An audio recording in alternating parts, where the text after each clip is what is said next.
Ready? Good evening. It is now 7:24. We're ready for the regular town council meeting. If we'll all rise for the Pledge of Allegiance.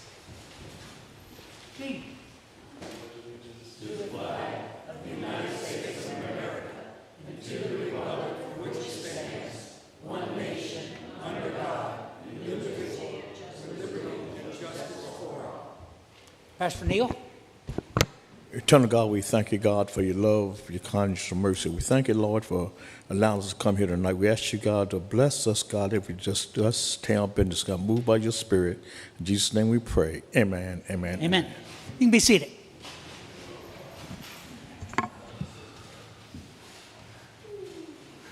Council, hopefully you've had a chance to look at the agenda. If there's no deletions or additions, I'd entertain a motion to accept the agenda. So moved. Thank you, Pena. Do I have a second? Second. Thank you, Tony. All in favor, signify by saying aye. Aye. Opposed? So carried. Council members, hopefully you had a chance to look at the August 25th Town Council minutes in your packet. If there's no deletions or additions, I'd entertain a motion to accept. So moved. Second. Christine, thank you. Eric, thank you. All in favor, signify by saying aye. Aye. Opposed? So carried. Council members' comments, we start with Ward 4 tonight.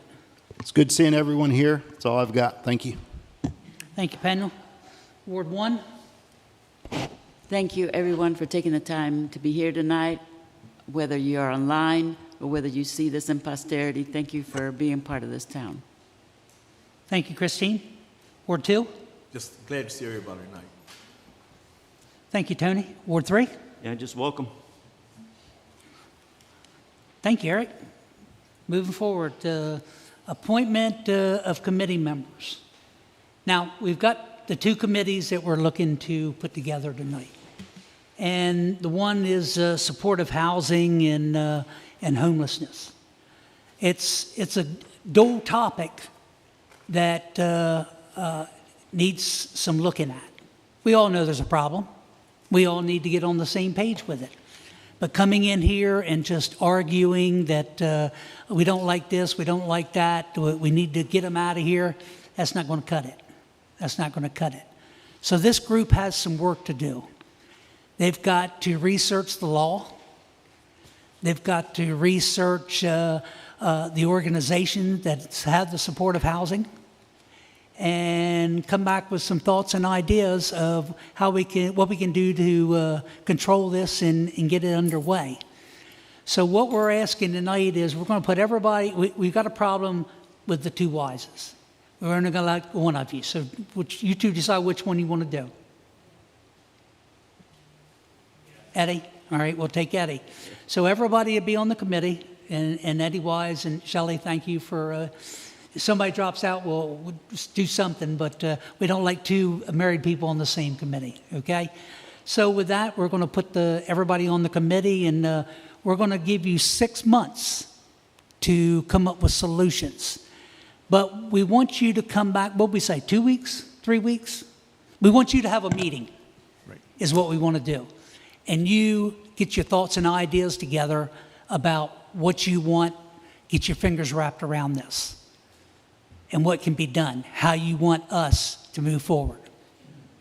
Can you read the names of the people on the committee, please? Gene?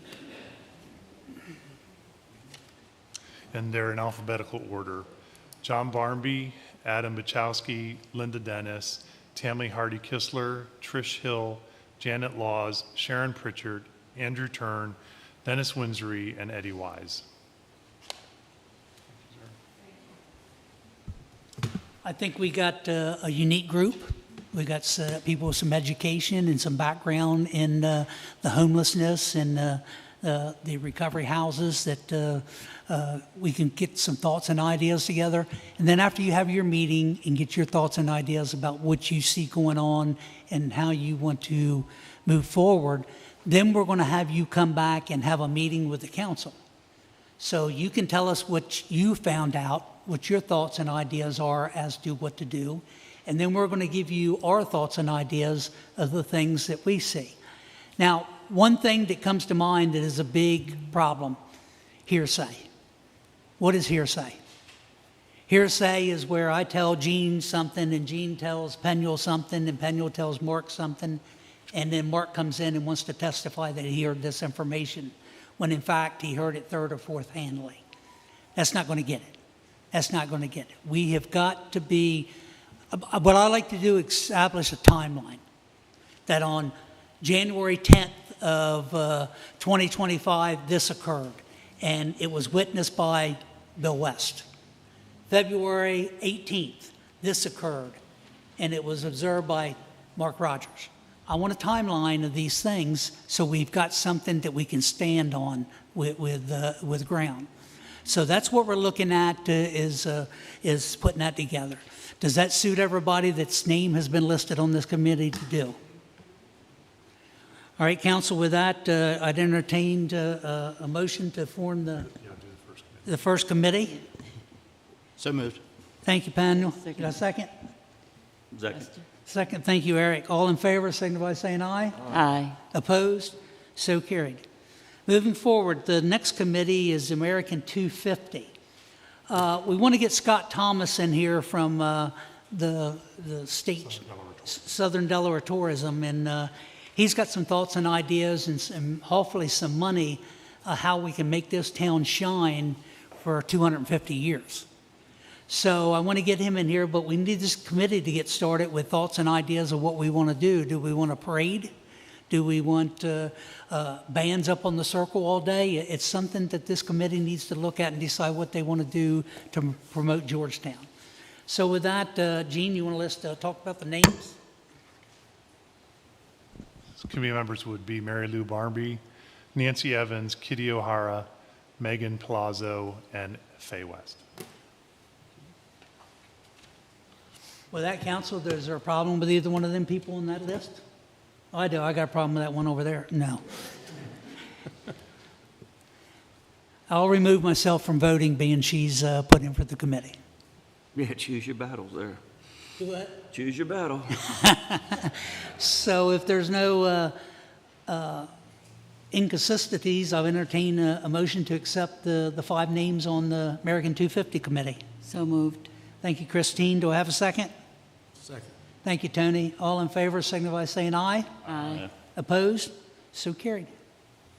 Thank you, council. Moving forward to community development update on affordable workforce housing. Okay, members of council, I'm going to switch over there to the podium, and I'm also going to be joined by our community development director, Brian Olsnick.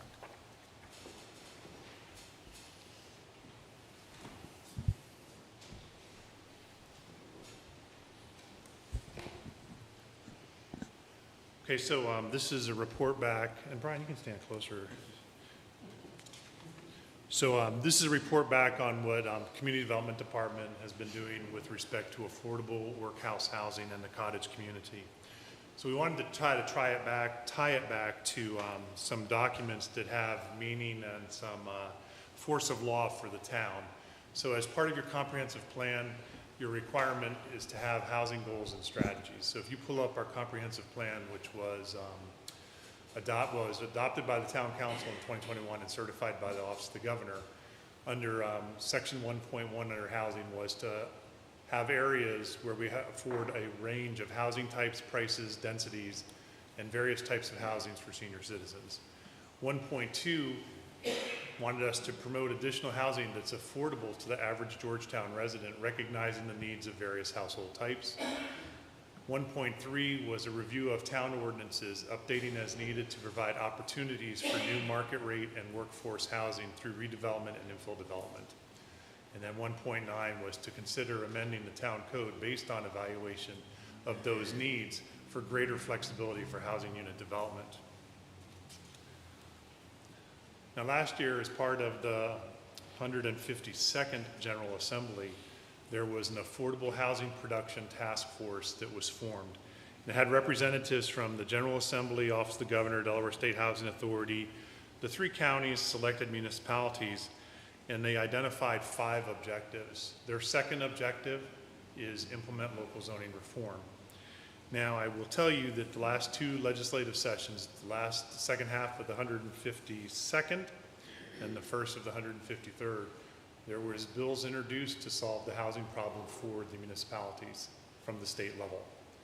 So in lieu of that, for this year, there was Senate Joint Resolution 8, which is the Delaware State Housing Authority working with municipalities to try to influence and get their zoning so that they can achieve affordable workforce housing. But I want to point out on these things, so with the implementing local zoning reform, these are right out of the report, and that deals with establishing minimum densities not to be less than 3 units per acre for a single-family attached zoning districts. Establish minimum lot sizes not greater than 5,000. Our minimum lot size right now is 7,500. And otherwise ensure local government bulk standards ensure that they enable development and occur in the densely areas. So that's what brought us, if you go back to all of our housing stuff, is we've always referenced this housing continuum. And the focus that the state has and what we're looking at here is what is affordable from a rental or an ownership standpoint. This is not supportive housing. This is not emergency shelters. This isn't for the homeless. It's what's affordable for somebody who's working today but cannot afford someplace to live, either rent or buy. This is not the market rate rental, which you find at the Village of College Park, the Vines at Nassau, or at the Riverwalk in Seaford, and certainly it's not market home ownership. So the focus is what's outlined in the green box. So in February of this year, we did have a resolution passed. We were contacted by the Fuller Center for Housing Delaware and also Little Living with a very unique concept. And part of it was to work with some place that would be willing, number one, to try something innovative, and number two, that didn't get bogged down in a bunch of bureaucracy or automatically saying no. So we did pass a resolution to do a proof of concept, and that proof of concept was to allow the Community Development Department to put together some type of ordinance, and also to put demonstration homes, which are not on foundations, but are stick-built, and they're located on East Market Street. And there's a 1-bedroom and a 2-bedroom. I believe the 1-bedroom is 800 square feet, and the 2-bedroom might be 900. Then April, May, they did the construction, and they used those to invite members of the General Assembly. They invite members of different interest groups, different housing groups, the Delaware State Housing Authority, to come in and see what it looks like on the inside of one of these cottage homes. So when somebody says, oh, 800 square feet, that's not enough to live in, when you go in and all the appliances are full size, and you can see, people can actually visualize how you could set it up for someone to live in. So ideal for a husband, wife, and 1 child. Maybe it's a family with 2 children, but it has the ability to get something that's affordable and attainable for them. Then we used the time to come up with a ordinance. We've met with the Little Living and the Fuller Center throughout the process just to kind of keep them engaged, let them know what we're thinking, what we were hearing. We tried to push the homes closer to the front of East Market Street so that they're in line with the existing structures, so you get that feel of continuation of the homes on the roadway. And then we tried to make it so that it at least has the ability to show in a positive light. And it's different from what we all think of is, I've got my own single family lot, I'm gonna have my own lawnmower, and I'm gonna do all this stuff, my own landscaping. So now I'm gonna turn it over to Brian, and he can talk a little bit about the ordinance.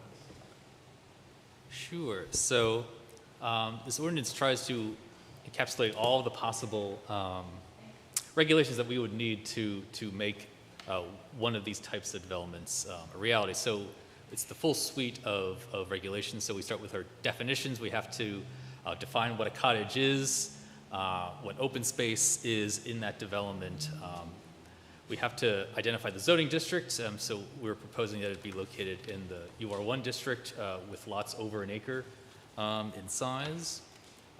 We identified the approval process, which would be what we would consider what we call a Category 1 site plan approval process. So that includes a planning commission review and approval process. So again, any applicant would have to present their development in front of the planning commission.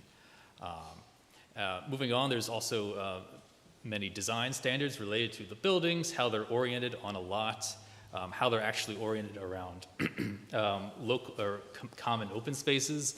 One of the benefits of this type of housing development is that unit orientation is pretty flexible. You don't need or you don't require a street frontage. They can actually be arranged around a common green area. This is a type of development that actually many cities and towns around the country used to permit in the 1800s and early 1900s, but we haven't really seen anymore. So this is actually bringing back something that used to be permitted but is now no longer, and maybe again. So site layout as well, making sure that all the trash storage and all of the utilities and things are located in places on the development that are suitable, including requiring buffers to adjacent properties and neighborhoods. And lastly, ensuring that parking is sized for those respective developments. So I'll show you a couple different examples of what have been done across the country. They vary in size and shape and type. So this is actually one of the first ones that was developed in the modern era in the late 90s, early 2000s. This is called the 3rd Street Cottages in Washington. And so you see here, this is a pretty typical example here where you see many of these houses, again, smaller than an average house. These are actually between 600 and 800 square feet in size. But they are arranged around a common green area. There's gardens, there's sidewalks. You also notice that parking is not physically attached to a lot or physically attached to the buildings themselves. It's actually to the side, and that's to sort of encourage communal spaces where neighbors will talk and walk past each other. Also in this type of development, all cottages will need porches as well. Again, that sort of encourages the communal aspect of the development as well.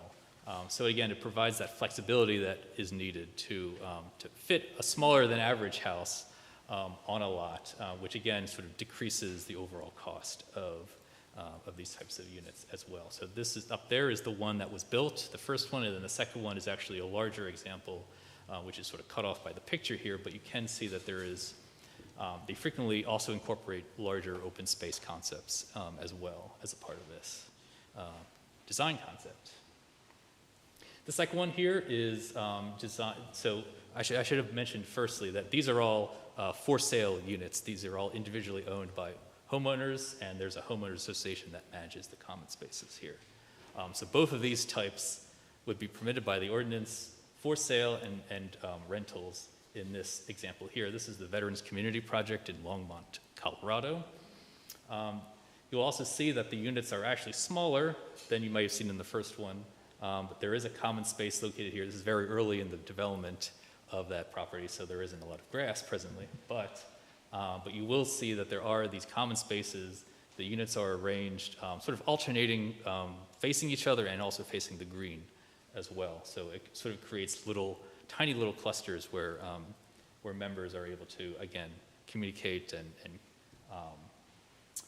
just get to know one another as well. In this case as well, and this also includes a community building as well, which can be permitted in any development as well, where there's some shared facilities, common areas as well as the parking you'll see on the south part of the site there. Actually, we have some similar ones. Yeah, so this is not a new concept to the town of Georgetown. I actually have this on East North Street. And directly on the opposite side on Tracy Street is the exact mirror image of those facing the opposite way. So it's not something that's completely brand new to the town of Georgetown. These are the homes that are currently on East Market Street. The one that's green is the 1-bedroom. The one that's blue is the 2-bedroom model. And then this is a picture from what Little Livy's going to do on those. They're going to be adding patios, but when you take an existing home that's on East North Street and what we're proposing to allow with the cottage zoning, almost looks like the exact same thing. So what we're here tonight is asking for the council to refer ordinance 2025-7 to the Planning Commission so they can have a public hearing. Planning Commission will have a public hearing, then they'll make a recommendation back to the mayor and council. Mayor and council will have a public hearing, and then they'll have 2 readings. Any questions, council? Gene? We've If you got have one, any questions, I'm going to defer them to Brian. all right, we got one form filled out. Judson and Malone would like to make a comment about this at this time.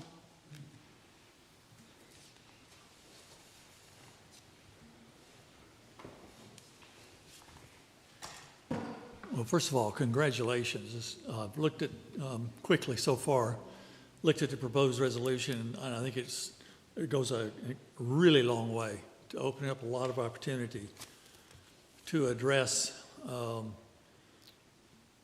a critical need. People at the very lowest income levels, we need an affordable place to live, and I think this is what this offers. Couple of questions. The pathways and the sidewalks, is it mandated that they have to be concrete, or could they be asphalt, or could they be gravel?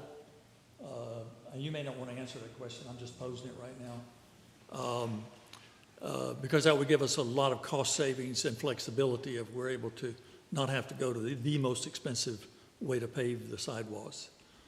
Secondly, can you be less prescriptive on front porches? Can you simply say decks or porches, because the porch could be potentially on the side of the house, it could be potentially in the front of the house. So it'd be nice to have that flexibility there. So after a short reading, those are the most immediate questions I've found, but by and large, Springboard's intention is to develop a cottage community that will be for people to sign a lease and rent and live there affordably. We already have property that we are looking at, and this zoning is exactly what we need to move forward, so we will be definitely taking advantage of it moving forward. Thank you. Thank you, Jeff. The property that we are looking at is off of Sand Hill Road, just inside the town limits.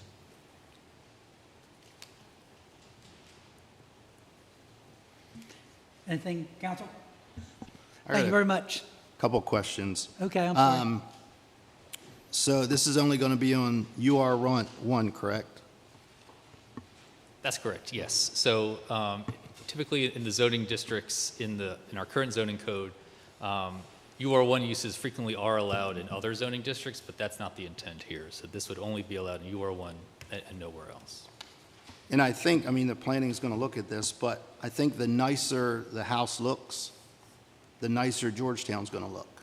The cheaper it looks, the cheaper Georgetown's going to look. So that's just my opinion. I think the front porch should be nice with a concrete sidewalk, the whole 9 yards, because I think you're going to get people to rent it, but also it's going to keep Georgetown looking nice. That's all I got. Yeah, I Thank you. 100% on the sidewalks. If you put down gravel, it's just going to be, it's not going to represent what you want.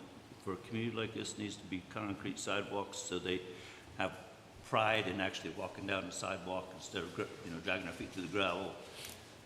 And if you got sidewalks, less cigarette butts usually, because gravel, they'll just throw it in the gravel and keep walking. So I do like that aspect, and I think you're onto something here. I really think you're onto something. Now, Brian, these are going to be leased or to own, or haven't been decided yet? There's flexibility for it to be either Yes. leased or Okay. Yes, so the ordinance doesn't require one or the other. It allows Okay. either to be a leased, like single ownership situation, or to actually be units to be individually owned at one time, and then a And common. then I area- heard an HOA. Is that something that, that was on one of the examples. okay, Yeah, The HOA maintained road. okay. right, right. Either way, if it's a single entity or if it's a homeowner organization, that would be, those common areas would need to be maintained. So Yeah. yes, so you're right. Yeah. Thank you very much. Thank you.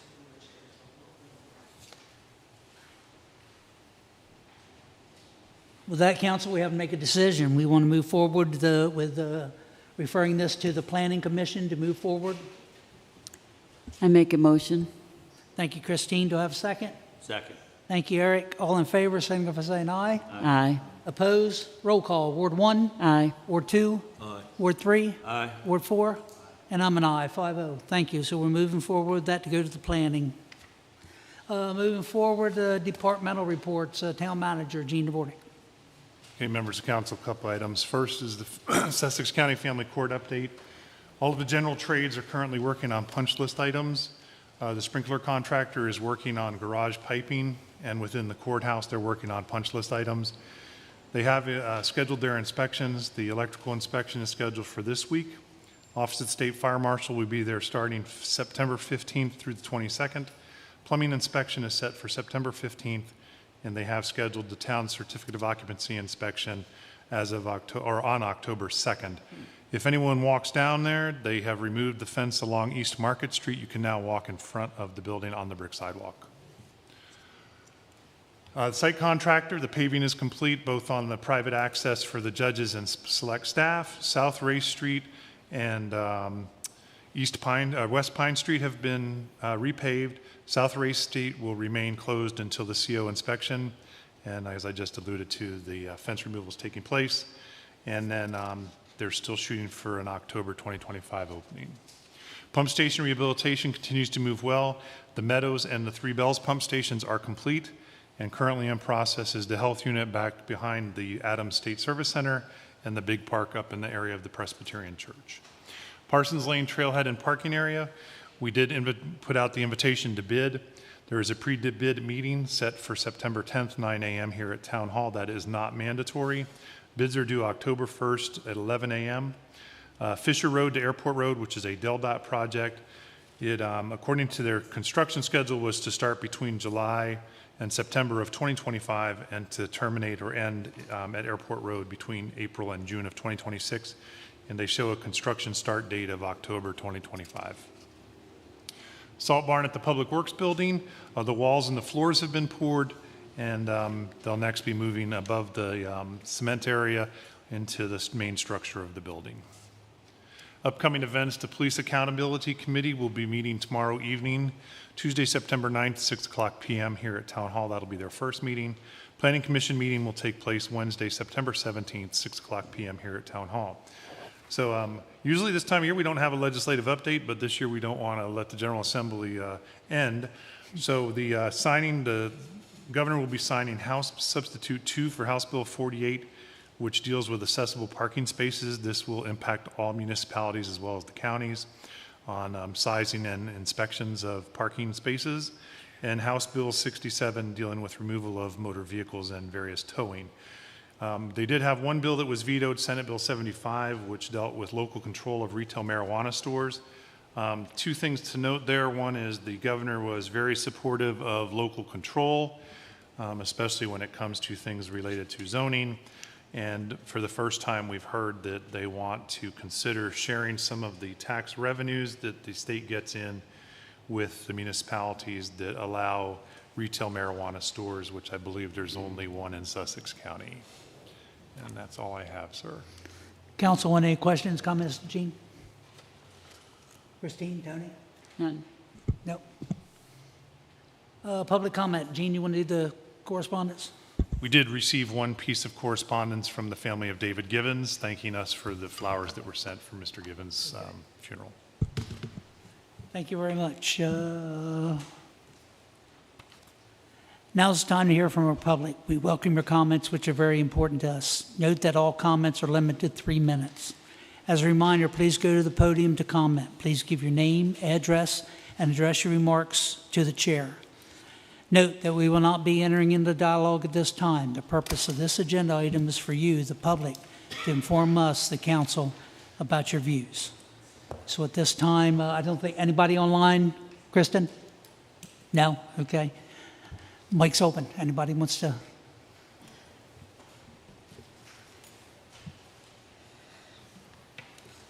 I really don't have anything for you guys. It's for you guys.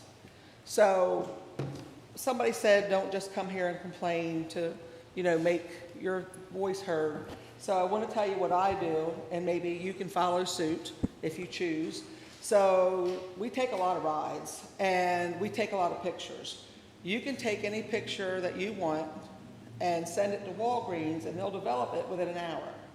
So for example, last week, or the week before, I took pictures of a bunch of stuff in Walmart and Redner's parking lot that was going on. Adams mentioned it. And I took the pictures, sent them to Walgreens, wrote a letter to the 2 store managers, dropped the pictures and the letters off, and that camper mess out front and that taxi that's been there forever is gone. They found their way to Grace Church, but they're gone from Grace Church now. So doing that kind of stuff, speaking up for yourself, you don't have to go through these guys. You don't always have to come here and say what you want to say. You can speak up for yourself. So if you ride around town and you see a street light's out, you don't have to call them and tell them. You go online and report it to Delmarva Power. A map will come up, you pinpoint the street, it'll be fixed. They'll send you an email that says it's fixed. So you don't have to wait for anybody to answer. If you see a stop sign that's covered with tree branches that I almost ran, I took a picture of it, I sent it to Gene. You can't cut the branches because it's not your tree, but somebody on the town made sure the branches got cut. If you have questions for Jim Martin or the Pallet Village or anybody else in town, you don't have to go through them and ask them the questions. You can email those people directly. You might not get an answer, but you can email them. I always email them. I emailed 3 people today, and I sign my name. They can email me back if they want to. Jerry and I have gone around to the Pallet Village and visited. So you can do all of this without them. We've had problems with people in front of the liquor store doing a lot of things that they shouldn't be doing in front of a liquor store. I took pictures. We got a lot of nasty comments. The next day I took the pictures over to the liquor store. I said, this is what your employees allow to happen when you're not here because you've got a no loitering sign in your window. Haven't seen those people in front of that store since. So you don't have to go through these people because they might not answer. 99% of the time, the only people that answer me is Gene and Chief Holmes. So you will get an answer from those 2 normally. If Gene's on vacation, which he deserves because I don't know how he does this job, you will get an answer. It might not be what you want, but you'll get an answer. So tell them if you have problems, like I did last week. They're building a concrete plant outside of Georgetown on Steiners Road. I water my yard. I don't have a sprinkler system. I have to go out there and move it myself or get Jerry to do it. In 1 hour, I think I counted 33 dump trucks. That's only 1 hour out of a 9-hour day. I know we have rules about trucks in town. 2 tractor trailers, 1 coming on the circle, 1 trying to go on that way. All the traffic was stopped because those big trucks can't do it. I emailed 3 people. Chief Holmes was the only one that answered. But he addressed the problem. I even called the concrete company that was building the plant and said, do you know we have designated truck routes on each end of the town? You don't have to go through these people. I always say, I'm not working for the town. I'm not on town council. I don't do anything connected with this group. This is my personal opinion, and I'm sharing it with you. But you can do that yourself. You don't have to wait for here. What? Your 3 minutes. Oh, yeah. Okay. We took a vote before the meeting, while you were all in timeout. I got 10. So And that means everybody else gets 10? Yep. You took all your time back there. And Dennis, you told me that homelessness is everywhere. And it is. But you don't live on my block. You don't see what I see every single day. You don't even live in town limits, I don't think. I don't think your house is in town limits. And I appreciate you coming and supporting the people that work for the town. But the town of Georgetown is so bad at times. They used to have a police department, I believe, out by the post office, right? In that apartment complex, didn't they have a little satellite office? Nobody up there is old enough to remember that? Georgetown Apartments? Yeah, out there behind the post office. So I'm suggesting that they keep the police station they got, build a new one, but keep that as a satellite office, because that's how bad that side of town is. When Tony first got elected, he said, I want to come around and talk to you and Jerry about what's going on. I've sent Tony emails. We've not had a visit from Tony, and we've not had a visit to the email. And maybe they're not allowed to answer me emails. Maybe they have to run it by the lawyer first, or maybe they have to run it by Gene first before they can answer and get themselves in trouble. But the point is, you won't always get an answer. The thing that I have for you guys, this is my 3 minutes start now, Bill. In the last 3 weeks, we've had 5 accidents on my block. 5. 2 where they turn onto Bramhall Street, the other 3 in front of my house. Mark Rogers can attest to them. He's been out there with the fire company and the ambulances. I emailed people about these accidents and said, I know it's a state-maintained road, but what can we do? Because you got the homeless walking, you got the homeless on their bicycles, and you got kids getting off a bus now, crossing back and forth across the street. 5 accidents in about 3 weeks. So figure out something that you can do with that, or I can email Dover about that and ask them, since it's state-maintained. Mrs. Hastings might have an answer. Okay?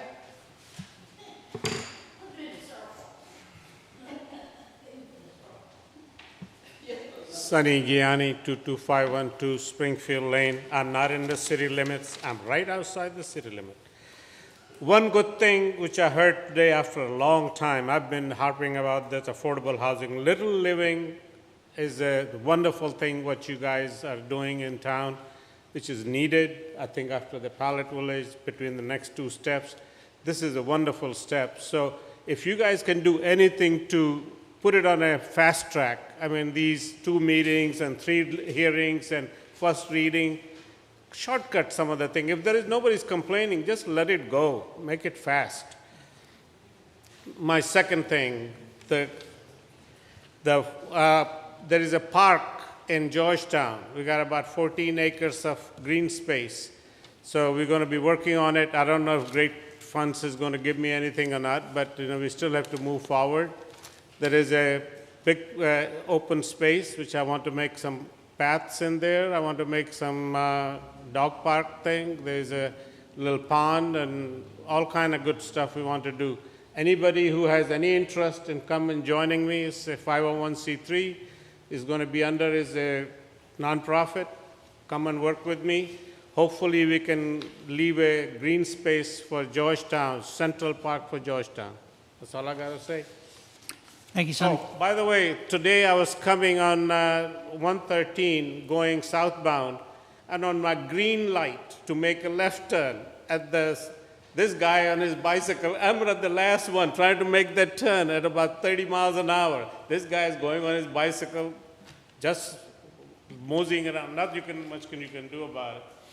So I can relate to her issues now. Thank you, Sonny.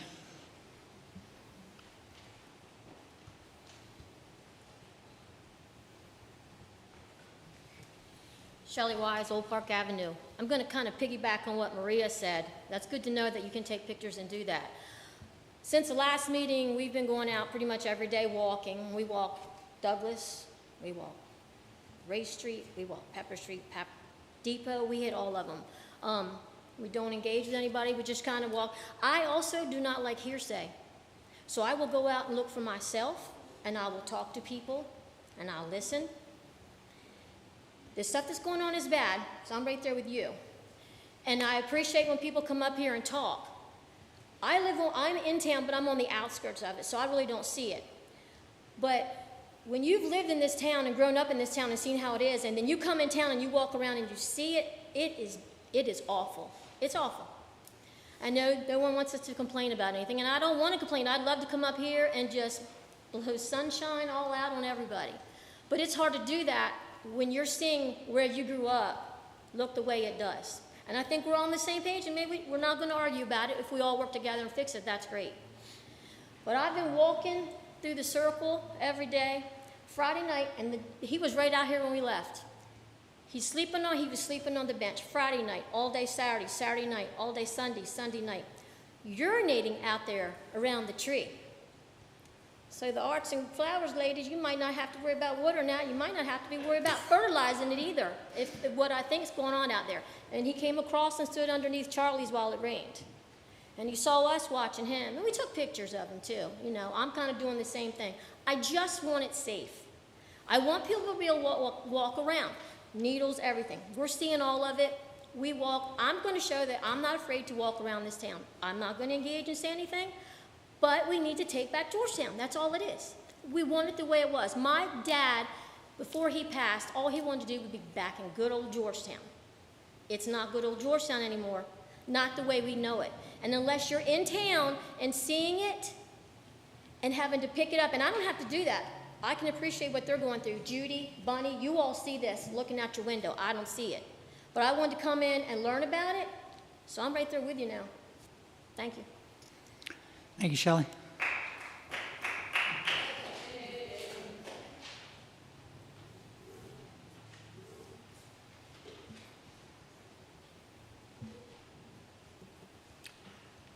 I'm Linda Dennis. I live in the village of Cinderberry. I have two areas I'd like to discuss. One is I'm a little confused about the two structures that are on East Market Street. My question is, are those the prototype for this cottage program, cottage community?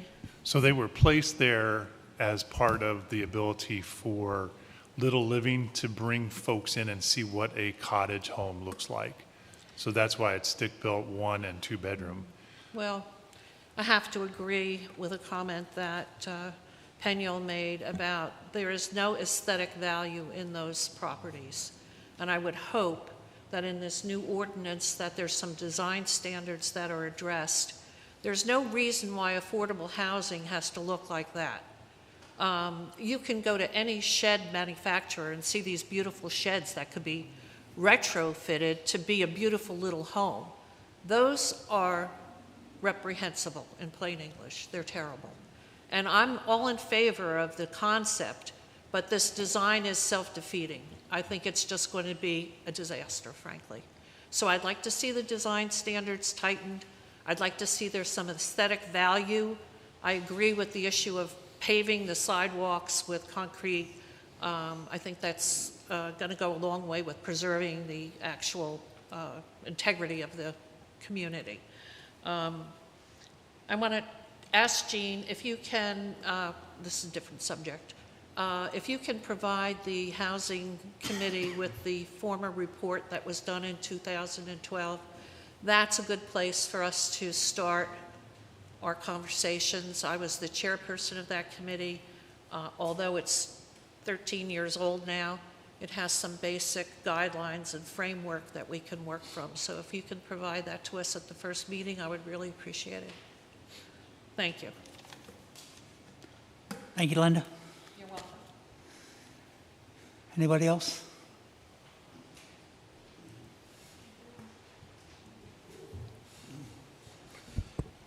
Adam Buchkowski, 200 South Bedford Street. Other than my usual harangue of 3 minutes of, saying everything that's going wrong with the town, I do have a little disappointment from Friday evening when I was driving home. I was followed. Right behind me was a Georgetown police officer, and on the left side of the road, going the wrong way, one on the sidewalk, one in the wrong bicycle lane, were two gentlemen riding bicycles, like I said, in the wrong way of traffic. I was kind enough to point like this out the window, but the officer behind me, I guess, did not see them, or maybe it was just, just about that time for the shift to end, because he did turn right down there, and they will catch him tomorrow, I guess, was the thinking. But, I really would, being a bicyclist, I would like to see that. One thing I will say also, as a bicyclist, I believe it was Rehoboth that did this. I know I've ridden somewhere. But they don't require bicyclists to stop at stop signs if there is no traffic coming. Just the rebuilding of momentum, and perhaps even if it's really limited to a human-powered machine, not something like an e-bike. I can see an e-bike having to come to a required stop. It takes no effort to make them going, or very minimal for a Class 1 bike. But just something common sense as bicycling, going around town, stopping at every stop sign, unneeded at times, to regain your speed and continue going again. Might be a little caveat for some of us who do healthy riding around town, not just because we don't have cars. Just make the bicycle ride a little more enjoyable for us. So something to think of. Thank you guys very much. Thank you, Adam.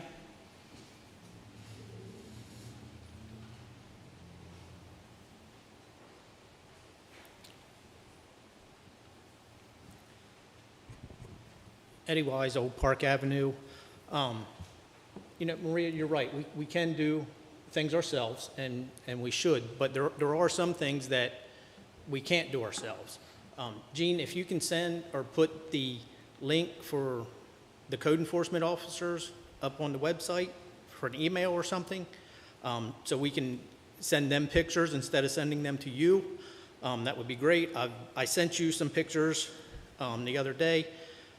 Don't know if that made that. Yeah, they went directly to the chief of police and the Okay. code enforcement officers. Okay. You know, there's a lot of things that, as Shelley said, we walk around town and we see a lot of trash cans. You know, I've talked to some people and they've said, oh, I got a letter, you know, because my trash can was up just a little bit. We walk down North Bedford, South Bedford, any of these streets that have trash cans on them, and half of them are completely open, trash falling out the top. The town could make a fortune off of fines just for the trash if they're being sent out to them.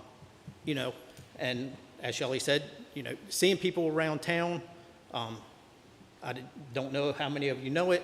I'm pretty sure that the Georgetown Library has a new security guard that sits outside and sleeps on the bench every night. It's true, I'm sorry. I mean, you know, I think we need to send him a letter for volunteering his time or something. But I just think if the town gets together and starts sending out more fines for some of these code violations, our taxes might be able to go down. I mean, they just did go up for the county, and now, you know, I don't know how many of you here know what your property values are, but I'm sure the homeless situation around here isn't helping our property values any.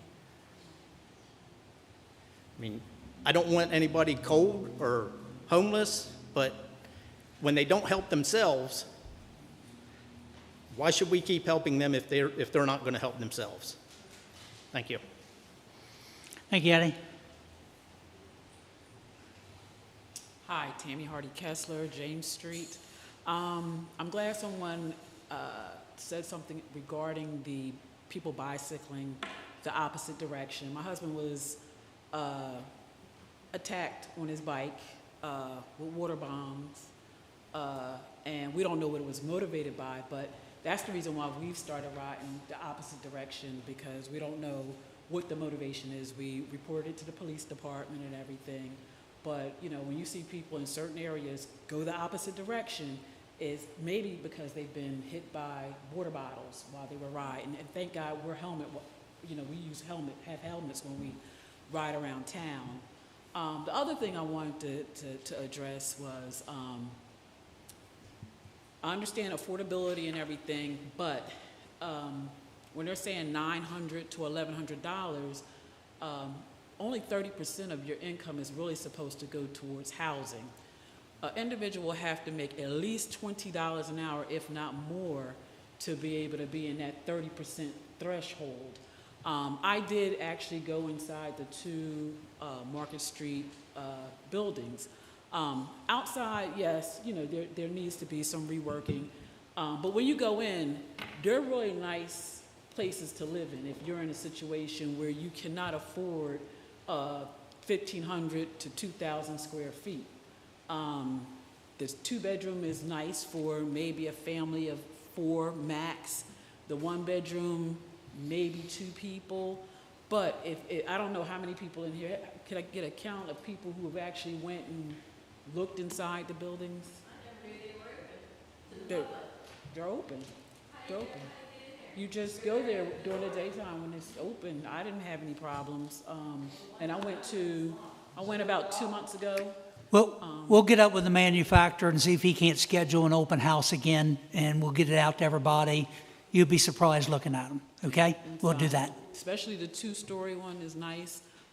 Yeah, I didn't expect to see the layout yet. You know what I mean? I understood that they were like the prototypes and everything. So I'm sure that we'll come up with a decent plan to make it look aesthetically nice. But before we kind of say things about it, you need to actually go up there and look inside. You know, opportunities come up, you need to go in there and look.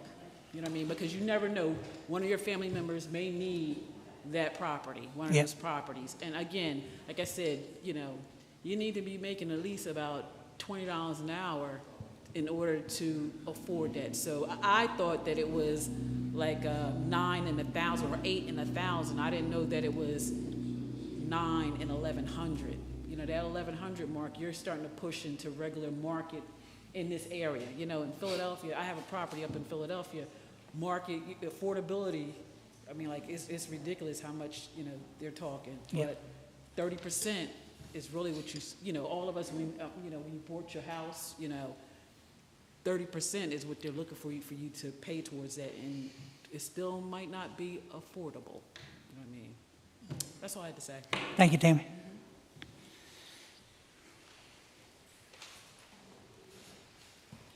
Bunny Burton, North Bedford Street. Very quickly, I want to say about the affordable housing. Who's going to decide who lives here? What's going to keep people from the city coming down here and buying 2 or 3 of these places and renting them out? Who decides who gets this affordable housing? Huh? Well, yeah, exactly. And the second thing I want to know is, how are people in Georgetown getting away with keeping a tag from Virginia on their car for years? I mean, we've all seen it. It's either Virginia or Maryland. My daughter lived in New Jersey for 3 months, and she got notice. You change it immediately. There are people that are riding around, and they've had it for years. Who gets contacted about that? Who handles that? I mean, I don't know. I'm asking. That would be a lot of income, either for the state or somebody. Does anybody know? Oh, they're not. I think the Okay. cars are being bought in Virginia, and that's the tags. Usually the tags stay with the car in Virginia, right, Adam? Virginia doesn't care if you live out of state. That is correct. And they don't care about insurance either.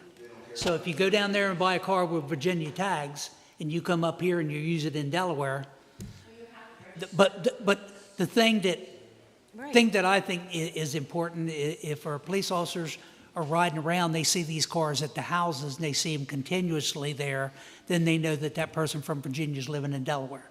And some kind of, they should have been, I think it's 90 days. I think it's 3 months. Is it 60 for license and 90 for 60? tags? Okay. Yeah. Well, So- like I said, we've all yeah, seen it. yeah, You know, you yeah. see that people's houses were carved. Well, the good thing Virginia is we tags. just hired 5 new cops. They got to go through the academy. Yeah. So we're I don't- increasing I our don't know if it's numbers. the police Yeah, that would I even understand, Bunny. take care I of it, understand. you know, Yeah. But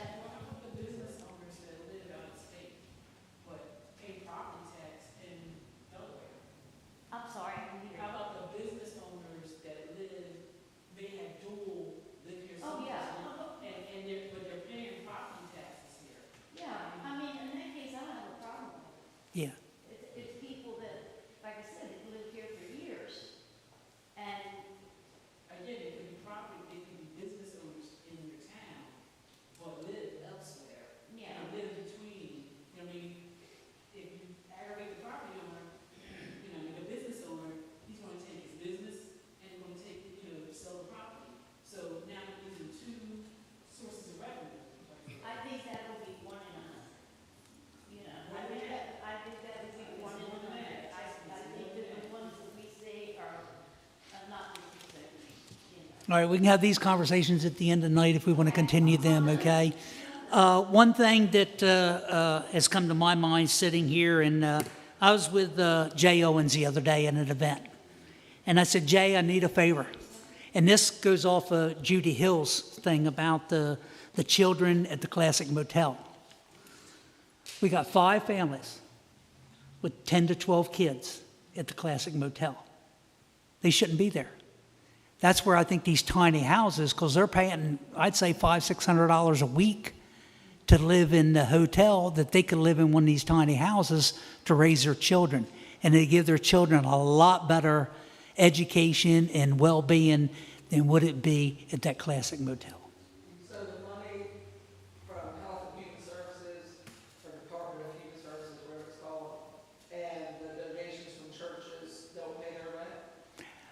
No, I'm not sure how that's going to work. I don't think the state services is going to be paying it. So I think that's something that has to be worked out. Brian, have you seen anything on that? Well, right now the vouchers are through the county. Yeah. Oh, yeah. And I've tried to get the state to stop them, and they won't do it. 90 days. Yeah. So, okay, people, we've come to the end. Anybody else?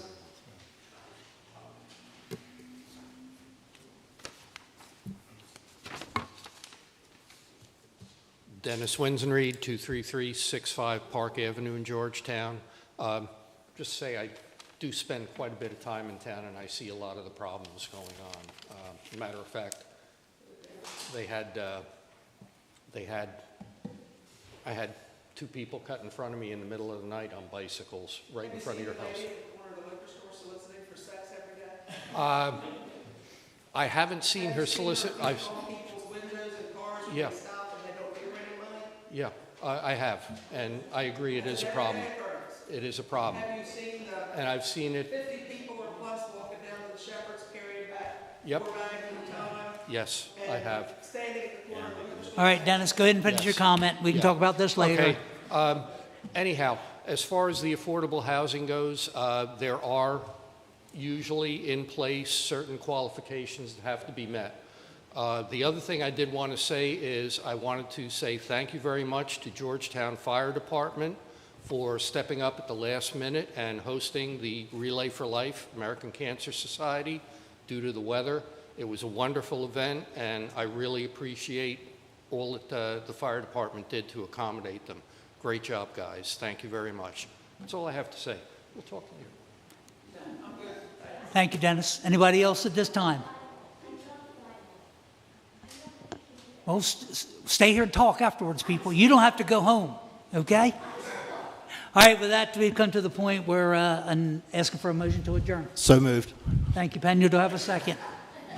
Second. Thank you, Pena. All in favor, signify by saying aye. Aye. Opposed? Ladies and gentlemen, have a good evening.